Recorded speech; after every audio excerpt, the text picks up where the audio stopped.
Our electricity network is undergoing its biggest expansion in nearly 50 years.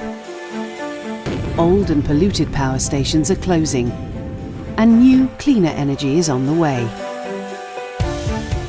National Grid is at the heart of that change, providing the networks that connect us to the energy we use. National Grid has a huge job ahead of connecting up new sources of energy, renewables and other low-carbon forms. We felt that this was the time for a new approach. We're not kidding ourselves. We're not expecting people to love pylons. But given the fairly significant expansion that we've got to make in the network to connect up this new generation over coming years, we've listened to what people have said and concluded that we needed to look at trying to find an alternative design of pylon to go alongside the more traditional lattice design.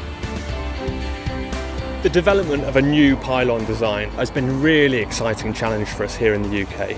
Now, a new design has never been intended to replace all of the existing lattice pylons that we've got around the country.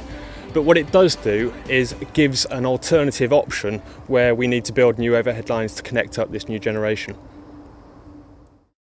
The process started with National Grid, working alongside the UK Government and the Royal Institute of British Architects to launch an international competition to find a new design. From the 6 shortlisted designs, there was one unanimous winner.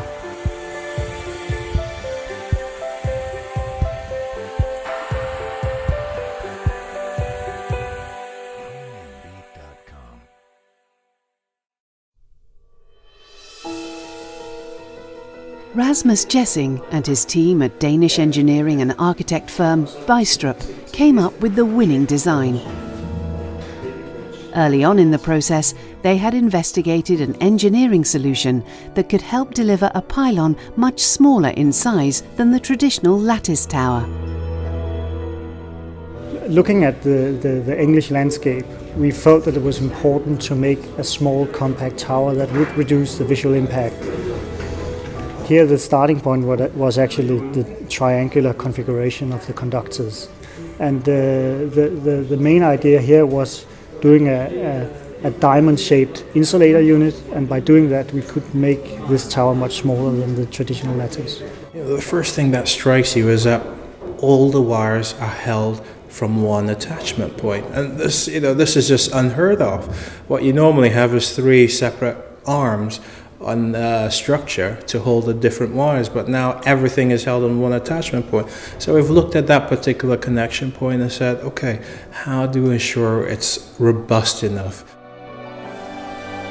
It was the first time that a circular monopole structure was being considered for high voltage power lines in the UK. So over the months that followed, National Grid engineers set to work with their Danish partners to build 2 prototypes of T-pylon from what previously had just been paper designs. Could a T-pylon actually work in reality?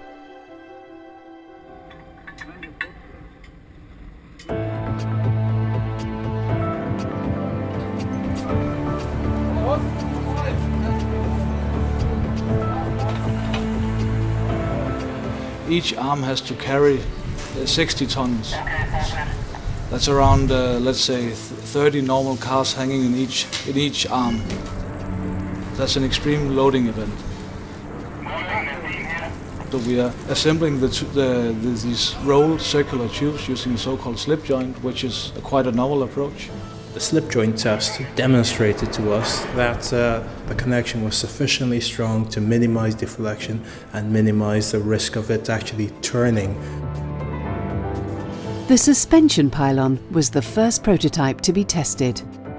It would need to be capable of carrying power lines in straight lines over great distances with enormous pressures placed on its 2 diamond earring structures. The second prototype tested is the tension T-pylon. The tension would be used when the span needs to turn corners or bend around the landscape. The central frame is the major visual difference here, needing to be capable of taking the tension from over 50 tons of wires as they try to bend the pylon to resist the turn. National Grid was looking for a modern 21st century pylon design that would meet the aesthetic requirements, bring an innovative design concept that could be made a reality. And in the T-pylon, we think we found that. The conventional pylon has hundreds of parts. It's basically like a large Meccano set, and it all bolts together on site. It takes quite a bit of time. The T-pylon consists of only 10 structural components plus the bolts. So it's very simple to bolt together. From design, through testing, to reality, National Grid has now established a full family of T-pylons capable of transmitting electricity through a variety of landscapes. We needed a family of T-pylons because they all perform different functions. Sometimes they need to go straight, sometimes they need to turn a corner, and other times the line needs to end. The most common type of pylon is the suspension pylon, and that's used where the lines just carry on in a straight line from pylon to pylon. The second type is a flying angle pylon, and that's just used for small angles of up to 10 degrees. The third type is a tension pylon, and that's used for larger angles up to 30 degrees. Those three pylons combined are able to be joined up by the wires or conductors to stretch out over the complete route. At the end of the route, we need the fourth type of pylon, which is a terminal structure, and that's for ending the line. And those terminal structures are also used if there's a transition where we move to an underground cable. For the family of pylons that we've developed, we're looking at a variety of options, different surface finishes that will best suit the environment that the T-pylons will be installed in.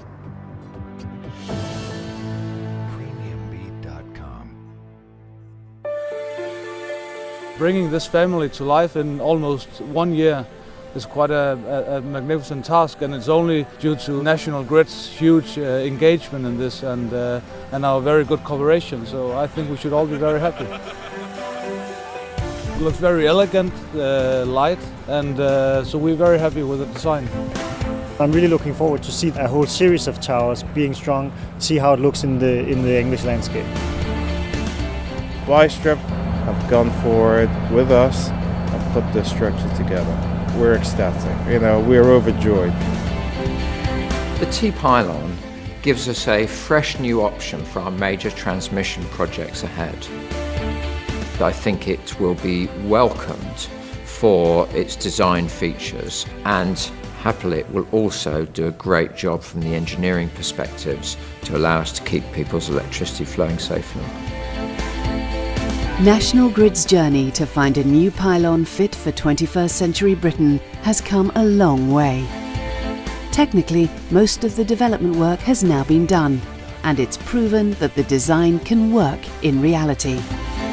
Through working with landscape architects and 3D modelling, it's now possible to provide an accurate account of how the T-pylon will fit into the UK landscape. It's been a massive achievement to take this from concept through to something that we can actually build and use in the space of just 2 years. It's going to be really interesting to see what people think.